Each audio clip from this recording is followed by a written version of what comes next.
Hell doesn't exist. It's not a real place. But if you insist and you believe that you live a life worthy of going to a place called hell, then that's where your consciousness will end up when this life is done. Look, as usual, I'm not asking you to believe in what I'm saying. I just encourage you to be spiritually curious and try to just play around with some of these concepts. Have a little bit of fun.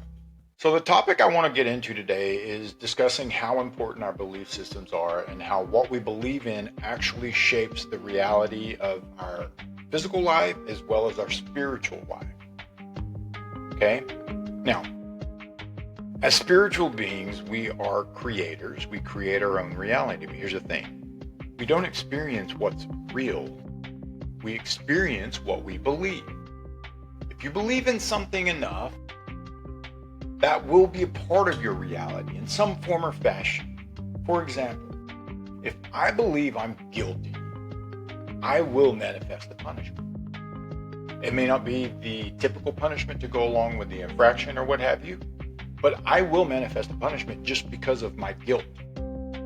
If I believe I'm broken, I will manifest some sort of suffering. And if I believe I lived a life worthy of hell, I will manifest a place called hell. Okay? Now, do you, or maybe anyone that you know, ever complain about something making them, they're sick and tired of it, they're just sick and tired of this, sick and tired of that, everything makes them sick and tired? Watch how you manifest some form of being sick and tired. You're always in some sort of cycle of being sick and tired simply because you are literally manifesting it based on what you believe in.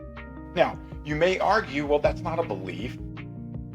That's an argument you're actually going to have with your subconscious mind, because it's our thoughts and our words that we say on a day-to-day basis that trains our subconscious mind what our actual beliefs are. That way, whenever we are confronted with these various scenarios throughout life, we have our automatic responses built in, okay?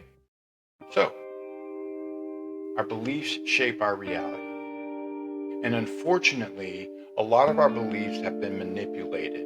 We live in this matrix of illusion, matrix of fear and separation, okay, that then creates this belief system. We have both individual belief systems and then we have collective belief systems, okay? And we're currently in a battle with both of them, but here's the good news.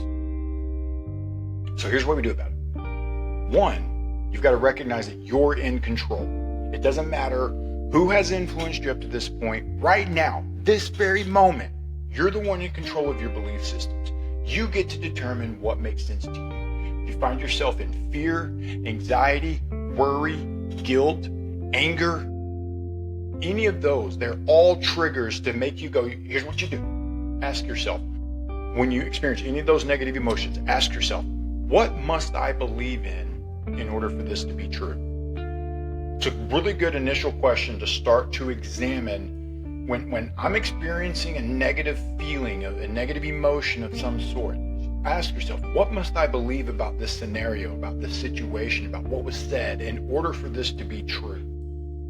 And from there now, you've got to just give an honest evaluation of what your actual belief is that's causing this reaction. And if it no longer resonates with you, then you just simply define what your new belief system is. And remember, when you do this, you're telling your subconscious mind what your new belief system is. Now, depending on how long you have believed in this, or depending on how strongly you believe in whatever it is you're now trying to maybe change, you're gonna have to likely remind your subconscious mind a few times before it actually picks up the message and continues to then feed it back to you in a loop. But that's the goal. That's what we eventually do. And guess what? When you do that successfully, you're done. You're done. The hard work is done. Okay? So, our beliefs shape our reality. We're in control.